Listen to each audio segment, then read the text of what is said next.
Bonjour tout le monde, nous sommes à nouveau réunis pour notre café philo. Et à cette occasion, je reçois une nouvelle classe. J'ai les élèves ici de 5e hôtellerie. Nous sommes toujours au LPETH de Saint-Guilain. Le titre du café philo, c'est « Aimer l'autre ». C'est aussi aimer sa liberté. Et j'entends par là la liberté de la personne que j'aime. C'est une phrase que j'ai reprise de Jean-Paul Sartre, qui est un philosophe français. Alors, première question. Est-ce que aimer, ce n'est pas aussi prendre le risque de devenir un peu dépendant de l'autre? Qu'est-ce que vous en pensez? Moi, je trouve que c'est vrai en soi. On devient fort dépendant de l'autre. Ouais. Ça dépend, en fait, on le prend comment. Okay. Mais si on s'attache vite ou autre, on a tendance à dépendre de l'autre et de ses émotions, de ses humeurs. Donc on risque de perdre un peu sa liberté. Moi, je suis totalement d'accord avec Lorenzo. Mais je pense qu'il faut juste l'apprendre. Je veux dire, nous, comme on est au début de notre vie, on fait plus facilement des erreurs et justement, c'est pour ça qu'on parle de premier amour et tout ça. Mais que justement, il faut faire attention. Oui. Et c'est en faisant ces erreurs qu'après, on les refera plus. Ah ok, donc je ressors un peu la phrase connue, c'est on apprend de ses erreurs alors. Oui, c'est ça. Ok. Et donc, faire en sorte de aimer sans se priver. Ah ok. Mais... Quand tu dis sans se priver, ça veut dire quoi? Sans se priver, c'est parce que souvent, on se bloque. Ah ouais. Pour ne pas vivre indépendamment de l'autre. Tu veux dire quoi par indépendant? J'ai peut-être pas les bons termes, mais c'est pour dire qu'on base notre vie sur les actions de l'autre et les humeurs de l'autre. Ah ok. Et donc, et nous priver de nous-mêmes et même se renier nous-mêmes. Ah carrément. Et d'abord privilégier l'autre. Ah ok, je comprends. Par rapport à son bien-être. Et justement, apprendre à ne plus faire ça et vivre avec et avoir un bon équilibre. Ah ok, trouver un entre-deux.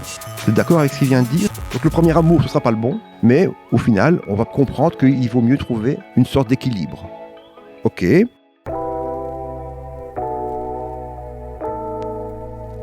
Café philo.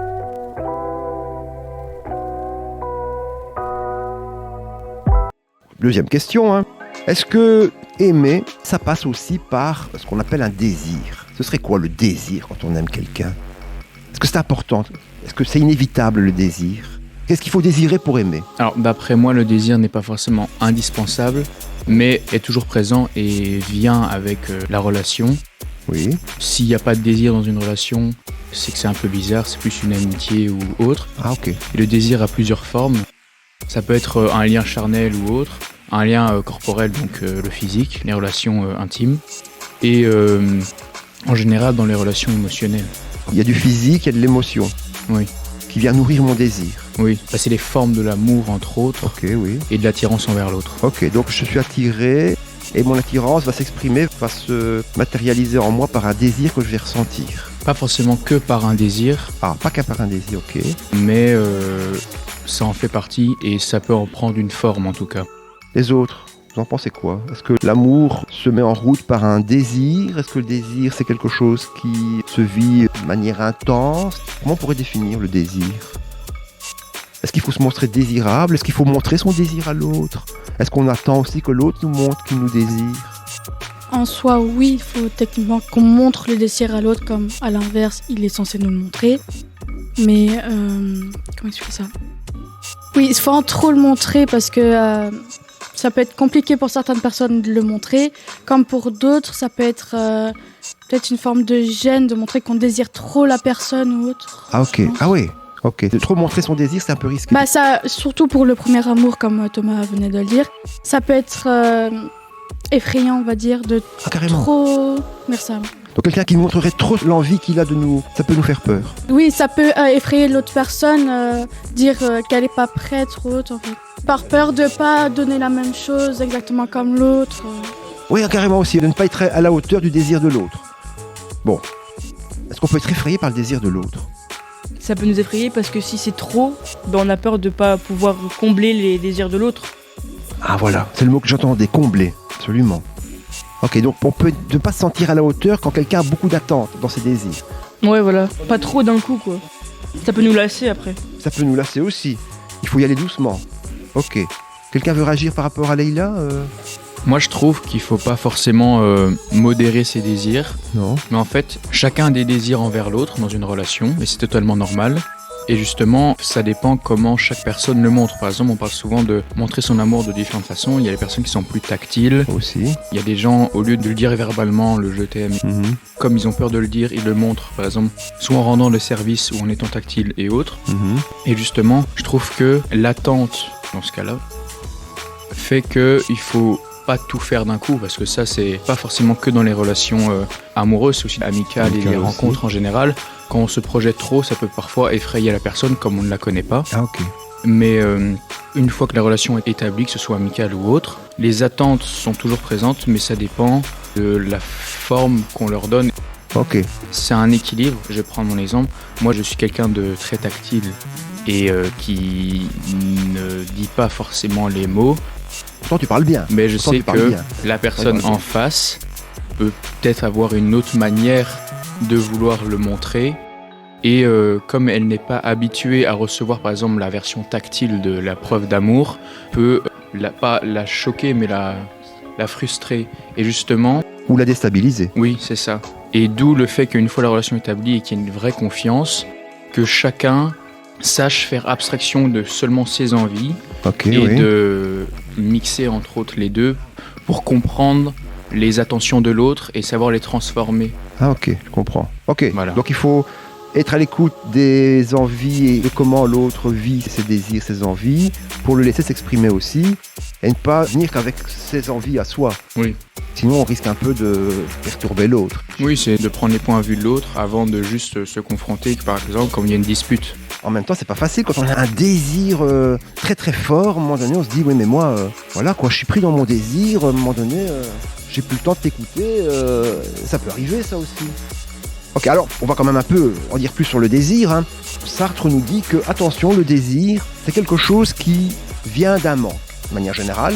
Et alors, en amour, ce qu'on essaie de faire, c'est de combler nos désirs. Mais Sartre nous dit attention, si on satisfait ses désirs. Si on reste calé dans le désir, à un moment donné, c'est un peu comme une destruction de la relation, parce que la relation, une fois qu'elle est satisfaite, elle s'éteint. Vous êtes d'accord avec ça? C'est vrai qu'il y a des personnes comme ça qui se lassent très vite. Dès qu'ils ont ce qu'ils veulent, ils partent. Mais quand l'amour est plus fort, ça continue. Ah, quand l'amour est plus fort, ok. Alors c'est autre chose, il se passe autre chose. Ouais, c'est sûr. Et comment on pourrait appeler ça? Qu'est-ce qui s'installe alors quand le désir... Une stabilité. Une alchimie. Une stabilité, une alchimie entre deux personnes. Ok.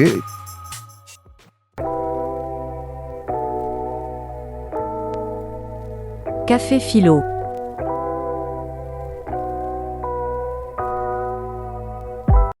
Autre question, est-ce qu'on peut expliquer le désir? Est-ce qu'on peut savoir d'où il vient? Le désir, ça se maîtrise pas. Quelque chose qu'on ne maîtrise pas. C'est surtout une pulsion qui arrive comme ça, la plupart du temps qui prévient pas. Et du coup, quand on a envie de la faire, on le fait.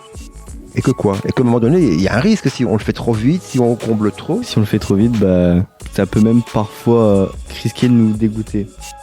Ah voilà, c'est ça. C'est un peu comme quand on mange trop, hein. On mange vite, on mange trop, puis on se dit voilà, finalement, j'ai plus faim du tout, je suis écœuré, oui. Personnellement, je confirme ce qu'il a dit. Le désir, c'est une pulsion. En fait, c'est quelque chose qu'on a en fond de nous, qu'on sait pas forcément maîtriser. C'est ça, voilà. Après, quand on dit c'est pas maîtriser, il y a un outil pour maîtriser notre désir. C'est quoi? C'est notre... Oui, c'est le cerveau, la raison. Mais on ne sait pas contrôler ça, en fait. Quand ça vient, ça vient quand même, voilà. malgré nous. Oui, voilà, malgré nous, ça vient quand même. Et comme il l'a dit, si on va par exemple trop vite ou quelque chose, oui, ça peut nous lasser. Absolument. Ça peut nous dégoûter même. Donc, le désir, attention, ça vient très vite, c'est comme le coup de foudre, mais ça peut quand même partir très vite. Et là, peut-être que va se développer autre chose qu'on peut appeler attachement. Mais du coup, vous avez dit comme quoi le cerveau et la raison. C'est vrai que si on prend le cerveau ou la raison, ça va nous empêcher de le faire. Il faut quand même croquer la vie à pleines dents. Ah, il y a ça aussi, il faut trouver. Il faut quand même, tu as raison, hein, je pense que toute personne ici ne me dira le contraire, il faut quand même réaliser, on va dire, certains de ses désirs, ou de manière modérée. Mais ne pas désirer, n'être pas dans le désir de rien du tout, ou se priver de tous ses désirs, c'est un peu malheureux quand même. Ok, donc il faut peut-être trouver, on l'a dit depuis le début, hein, je pense que c'est un juste milieu. On parle de passion. Ce serait quoi une passion amoureuse? C'est encore autre chose que le désir, ça. Est-ce qu'on pourrait être passionné par quelqu'un? Qu'est-ce qu'elle peut me faire faire, ma passion? Ça veut dire qu'il y en a un qui aime et l'autre qui sera aimé. Si tu es passionné par quelqu'un, tu es capable de dire moi je t'aime malgré tout, même si tu sens que la personne elle n'est pas vraiment très chaude. Un peu, ouais, c'est un peu t'es fan, tandis que l'autre personne elle te calcule pas. Ça, et voilà. Tu voudrais tout avec elle et qu'elle... Ok, donc du coup, la passion, elle fait souffrir. Ouais. D'accord. Ah oui. Oui, c'est un amour à sens unique et ça peut aussi nous pousser à faire certaines choses qu'on n'aurait pas fait en étant aveuglés et nous mettre dans des situations pas forcément agréables et bonnes pour nous. Sartre dit que la passion est aliénante. C'est un peu ce qu'on a dit, hein. On peut devenir un autre. On dit souvent, t'as vu, depuis le temps qu'il a rencontré cette personne, je ne le reconnais plus. Il a vraiment changé.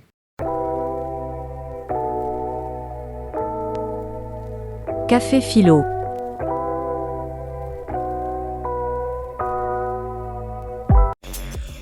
Est-ce que vous pourriez envisager qu'il y aurait différents types d'amour? Alors, pour d'abord parler du premier type d'amour, est-ce qu'on peut parler aussi d'un amour fusionnel? Ce serait quoi un amour fusionnel? C'est quoi la fusion? Ils ne feraient plus qu'un, en gros, tellement qu'ils s'assemblent entre eux, ils se font qu'un, quoi. Ça, il faut développer un petit peu. Alors, ça voudrait dire, avant de rencontrer la personne, tu n'étais pas une personne entière. Vous savez, le mythe qui dit, il y a une personne qui est faite pour moi et je dois juste la retrouver. Et quand on se sera retrouvé, c'est la partie manquante. Et cette partie manquante va faire qu'on est une personne. On va fusionner et retrouver la personne entière. Ce qui voudrait dire qu'à la base, on est peut-être une demi-personne. Il y a aussi le mythe du fil rouge. Donc apparemment, on serait relié, que ce soit n'importe où dans le monde, relié à une personne et il faudrait essayer de la retrouver. C'est ça, voilà, c'est un petit peu ça. Et alors, tu y crois, toi, à ça? Ça peut donner un espoir à certaines personnes quand elles sont dans des relations toxiques. Oui. Ah. Mais quand elles sont en séparation, dire je vais retrouver la bonne, il faut juste que le temps fasse les choses. Ok, donc trouver la bonne personne. Dire de laisser le temps faire les choses, dire que... Il y en a certains qui parlent que l'avenir serait déjà écrit. Ah, certains disent que cette personne-là, elle serait déjà prédestinée. On parle de déterminée. Donc, Sartre nous dit il y aurait une détermination, c'est-à-dire qu'on serait déjà déterminé à rencontrer la personne et pas une autre, qui viendrait combler chez nous la personne que nous sommes qui est incomplète. Et du coup, on serait dans une relation fusionnelle. Est-ce que c'est pas risqué, une relation fusionnelle? Pour revenir au premier amour et aux relations fusionnelles, je suis pas totalement d'accord avec ce que Lorenzo a dit au sujet de l'amour de notre vie, en tout cas pour le premier amour. Parce que d'après moi, il y a plusieurs premiers amours. Parfois, ça peut être le premier amour concret des deux personnes et vraiment continuer dans la longévité. Ou alors, tellement ça devient fusionnel, faire des fautes et que ça se casse. Et on peut potentiellement se retrouver si ça se casse bien. Mais parfois, le fait d'être trop fusionnel et d'être aveugle peut totalement briser quelqu'un. Okay. Et aussi, on peut aussi avoir un premier amour seulement d'un des deux côtés. Peut-être qu'une personne peut avoir déjà vécu un premier amour et l'autre non. Et dans ce cas-là, ferait un premier amour pour la personne qui n'a jamais eu de relation, mais qui peut être totalement toxique par rapport à l'autre personne. Comme on manque d'expérience, on ne sait pas bien voir les limites de ce qu'on... Si imaginons les relations, et c'est une supposition, mais si imaginons celle qui a déjà vécu des relations avant, c'était que du positif, peut-être qu'elle pourra retranscrire ces mêmes intentions dans la relation et donc faire une base saine. Mais si c'est quelqu'un qui ment, qui jouait beaucoup avec les sentiments, ça peut totalement briser quelqu'un. Ah ouais, voilà. Je crois à l'histoire du fil rouge, pas forcément dans les relations amoureuses, mais je sais que dans la relation amicale ça fonctionne. Donc en fait, si j'ai bien compris, quand on a un premier amour, on est peut-être plus sensible, plus fragile parce qu'on se connaît moins et on a tendance à penser que l'autre va nous apporter beaucoup et du coup on va plutôt avoir tendance à entrer dans une relation fusionnelle au début. Donc ce qui voudrait dire que finalement, là je reviens à mon idée de Sartre, c'est que soit on est un être complet, on ne se rend peut-être pas compte mais on est complet, on pourrait ne pas être amoureux et même quand on n'est pas amoureux, on est déjà... En soi on est tout le temps complet, on est tout le temps à 100%. On est toujours complet. Mais je veux dire qu'avec une deuxième personne, on est à 200%. C'est encore autre chose, oui, on peut le penser aussi, mais en tout cas, le danger d'être dans une relation fusionnelle, c'est de se dire à un moment donné, l'autre m'apporte plein de choses que je n'avais jamais vécues, ça c'est vrai. Mais le problème, c'est qu'à un moment donné, quand l'autre va partir, si je suis dans une relation fusionnelle, est-ce que je ne risque pas à un moment donné de me sentir tellement mal que je peux faire des bêtises et voilà. Comme Roméo et Juliette. Quoi ? Comme Roméo et Juliette. Roméo et Juliette, tout à fait. Je rejoins Lorenzo sur le fait que même avant la première relation, tout le monde est à 100% de son être et est complet. Et que justement, quand on se met avec une personne, ça fait x2 jusqu'à 200%. Et quand on perd, en tout cas je pense que l'humain, avec un grand H, n'aime pas perdre des choses, c'est dans sa nature.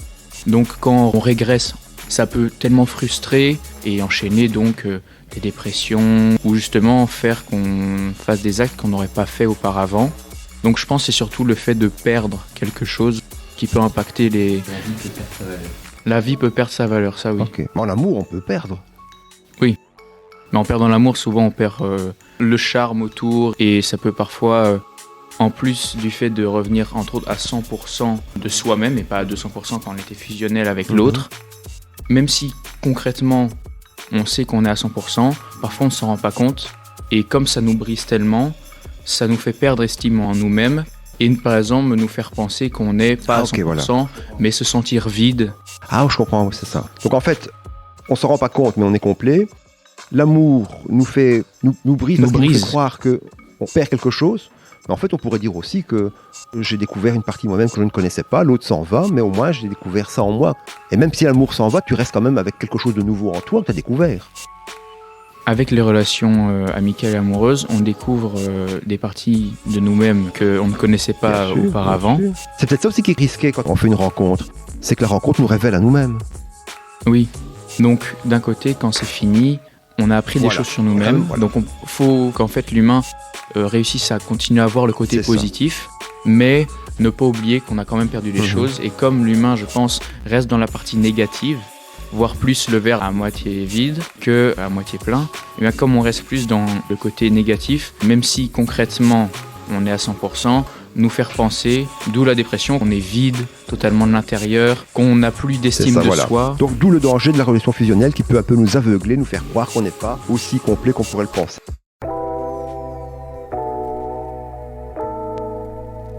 Café Philo.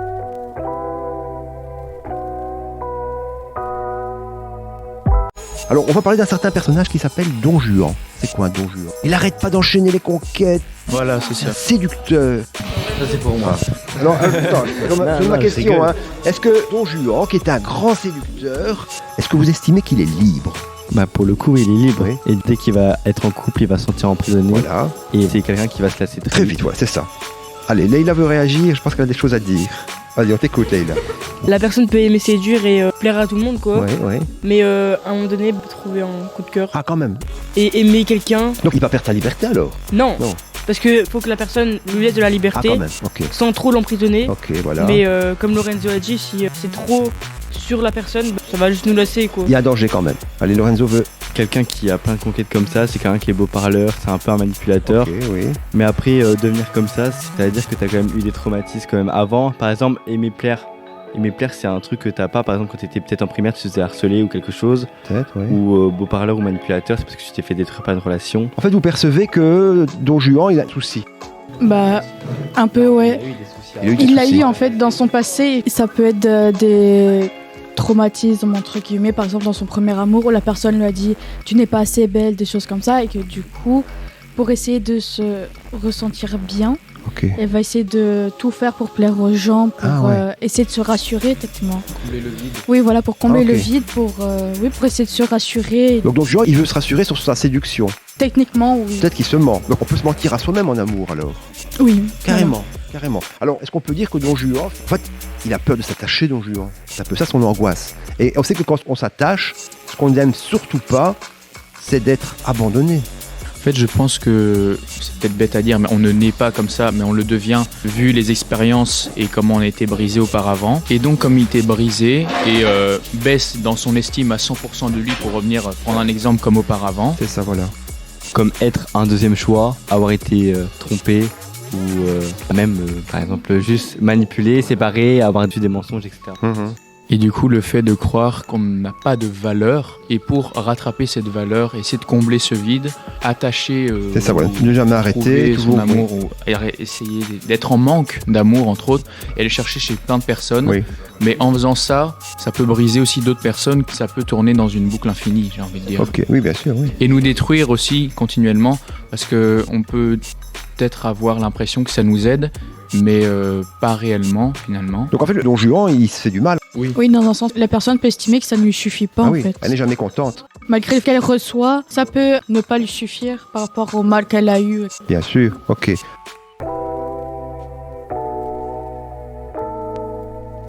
Café Philo.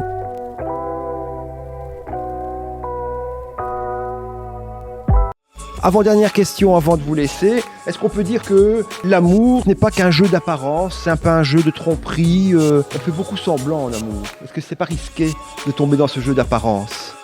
En soi, quand même, un peu. Quand on n'aime plus la personne, Oui. on peut potentiellement tromper. On peut faire semblant aussi d'aimer. Semblant d'aimer. Voilà.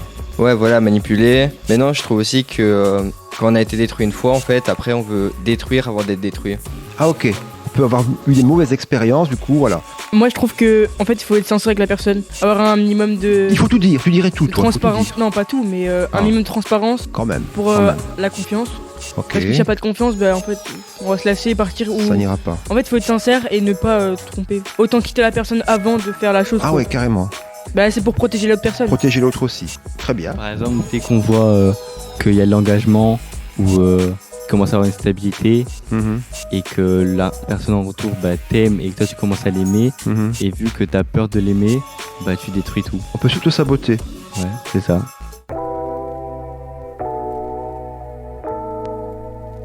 Café Philo.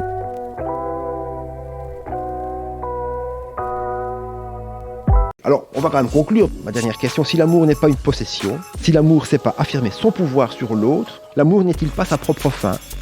Il y a aussi des gens qui sont amoureux de l'amour, genre voir les autres qui sont amoureux, ça leur donne envie aussi, sauf que si tu trouves pas la bonne personne, c'est frustrant déjà. C'est frustrant, Et oui. quand on l'a, c'est plus compliqué et du coup on a peut-être pas envie d'avoir les choses compliquées des fois. On voudrait une relation plus simple, Ouais, c'est ça. où ce qu'on donne, on le reçoit. Mhm. Ça, c'est l'amour, comme le dit Sartre. Hein. J'aime pour être aimé en retour. Et c'est pas faux. En tout cas, aimer, et là on va conclure, aimer, c'est aussi aimer la liberté de l'autre. L'autre n'est jamais obligé. Il garde toujours en fond de lui, on dira son jardin secret, et vous aussi. Donc on garde chacun sa liberté. Donc je dois aimer l'autre avec sa liberté. Vous êtes d'accord pour conclure ce Café Philo? Oui. Oui. Eh bien, merci pour votre participation. Au revoir. Et bonne soirée tout le monde.